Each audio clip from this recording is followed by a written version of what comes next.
नमस्कार विद्यार्थी मित्रांनो, पुन्हा एकदा तुमचं सोपे गणित या युट्यूब चॅनल मध्ये सहर्ष स्वागत करतो. विद्यार्थी मित्रांनो, आपण वर्ग समीकरण धडा पाहत असताना मागच्या पिरियडला आपण विवेचक हा एक मुद्दा घेतला होता. त्या मुद्द्यावरील काही गणित आणि क्रिया आज आपण पाहणार आहोत. आता हा जो प्रश्न आहे विवेचकाची किंमत शोधा, तर या प्रश्नामध्ये दुसरा एक प्रश्न आपला कव्हर होतोय, विवेचकाच्या किमतीवरून मुळाचं स्वरूप ठरवा. कालच्या तासाला आपण ते स्वरूप पाहिले, डिटेल मध्ये पाहिले. धन, ऋण आणि शून्य तीन जर विवेचकाच्या किमती आल्या तर मुळांच्या किमती आल्या, तर त्या वर्ग समीकरणांच्या मुळाचं स्वरूप विवेचकाच्या किमतीवरून काय येईल हे आपण काल डिटेल मध्ये पाहिलं. तर विद्यार्थी मित्रांनो, आजच्या व्हिडिओमध्ये आपण काय पाहणार आहोत, विवेचकाची किंमत शोधा. आणि आपण जे गणित निवडलेलं आहे ते गणित थोडं अवघड आहे. बऱ्याच विद्यार्थ्यांना नैसर्गिक संख्येच्या क्रिया येतात, पण एखादी संख्या जर करणीमध्ये आली तर त्या ठिकाणी त्या विद्यार्थ्यांना थोडं कन्फ्यूज होते. त्यामुळे मी गणित निवडताना अवघड निवडले. सोपं गणित तर तुम्हाला येईल, पण अवघड गणित आपल्याला पाहायचंय. मग हे गणित अत्यंत सोप्या पद्धतीने आपण कसं पाहणार आहोत. मग चला विद्यार्थी मित्रांनो, विवेचकाची किंमत शोधू. बघ, आता या ठिकाणी आता विवेचकाची किंमत शोधायची म्हणजे प्रथम दिलेलं समीकरण हे सामान्य रूपात आहे की नाही ते पाहायचं. मग हे प्रकरण, हे गणित सामान्य रूपात आहे का. उदाहरण, मग या ठिकाणी एक पद, दोन पद आणि तिसरं पद हे तीनही पद बरोबरच्या डाव्या बाजूला आहेत, म्हणून दिलेलं समीकरण हे सामान्य रूपात आहे. फक्त याची तुलना करायची. तुलना करणे म्हणजे काय, ए बी सी च्या किमती शोधणे. मग आपण डायरेक्ट किमती मांडू. ए ची किंमत किती, वर्गमुळात 2. बी ची किती, धन 4. आणि सी ची किती, 2 वर्गमुळात 2. मग विवेचक म्हटलं की आपल्या डोळ्यासमोर काय येते, बी वर्ग वजा 4ac. Delta is equal to B वर्ग वजा 4ac. मग डेल्टाची किंमत शोधू.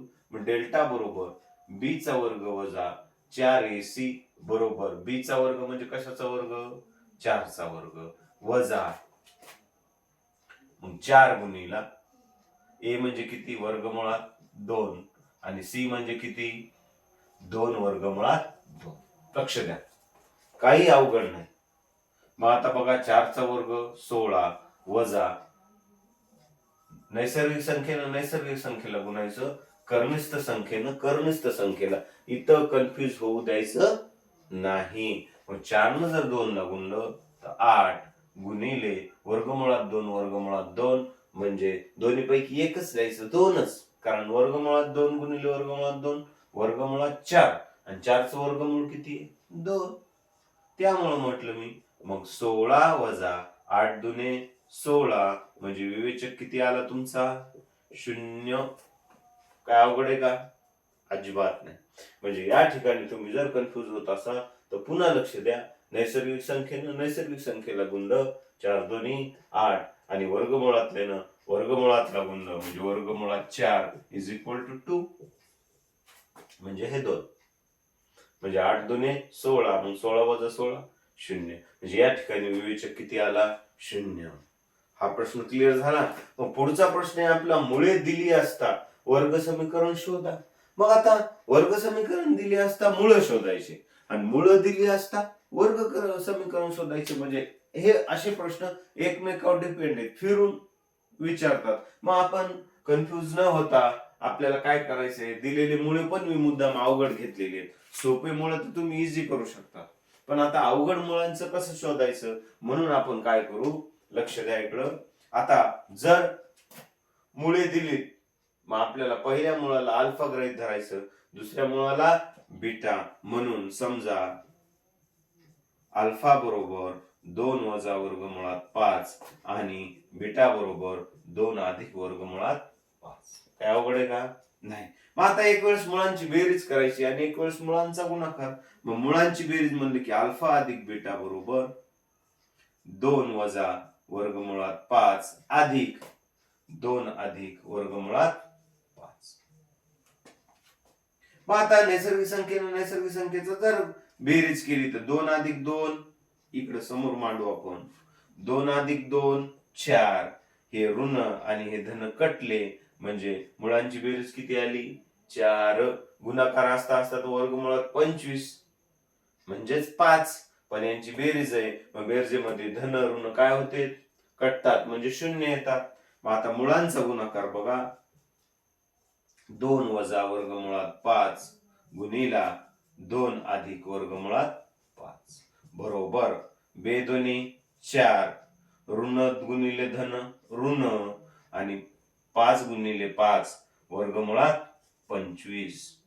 म्हणजे या ठिकाणी आपण काय केलं, 4 वजा 25 चं वर्गमूळ 5 म्हणजे या ठिकाणी ऋण 1.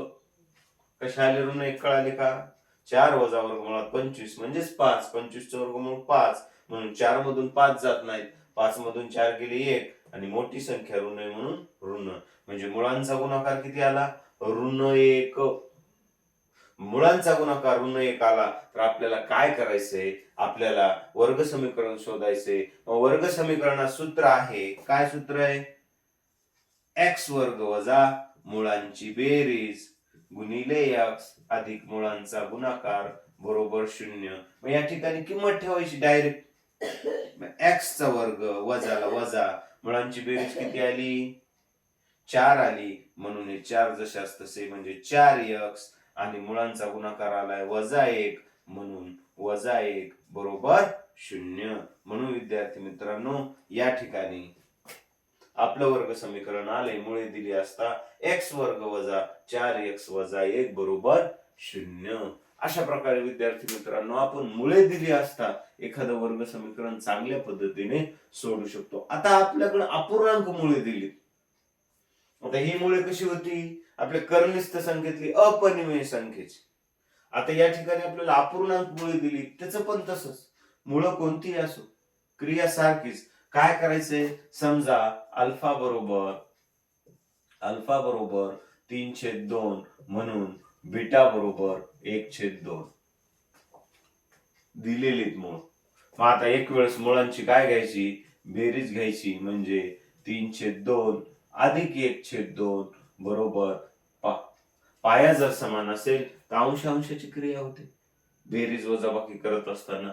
मग अंशांशाची बेरीज किती, 4/2 म्हणजेच किती, बेदोनी 4 म्हणजे मुळांची बेरीज किती आली, 2. आता मुळांचा काय करायचं आपल्याला, गुणाकार म्हणजे 3/2 गुणिले 1/2 म्हणजे यांचा जर गुणाकार केला 3 × 3 बेदोनी 4.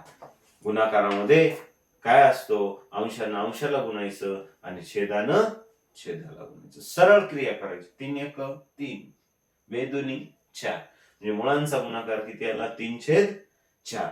आता काय करायचं, आता आपल्याला सूत्र मांडायचं. म्हणून कोणतं सूत्र आहे, x वर्ग वजा मुळांची बेरीज गुणिले x अधिक मुळांचा गुणाकार बरोबर 0.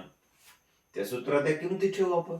मुळांची बेरीज झाली 2 म्हणून x वर्ग वजा मुळांची बेरीज झाली 2, x ला x अधिक मुळांचा गुणाकार आलाय 3/4 बरोबर 0. म्हणून अशा प्रकारे विद्यार्थी मित्रांनो मुळे कसलीही असू द्या, नैसर्गिक संख्या असू द्या, परिमेय संख्या असू द्या, अपरिमेय संख्या असू द्या, धन असू द्या, ऋण असू द्या, शून्य असू द्या, आपल्याला कोणत्याही प्रकारची जर मुळे असतील तर अशा प्रकारे या मुळांचं रूपांतर आपल्याला समीकरणामध्ये करता येतंय आणि ते एकदम सोप्या पद्धतीने.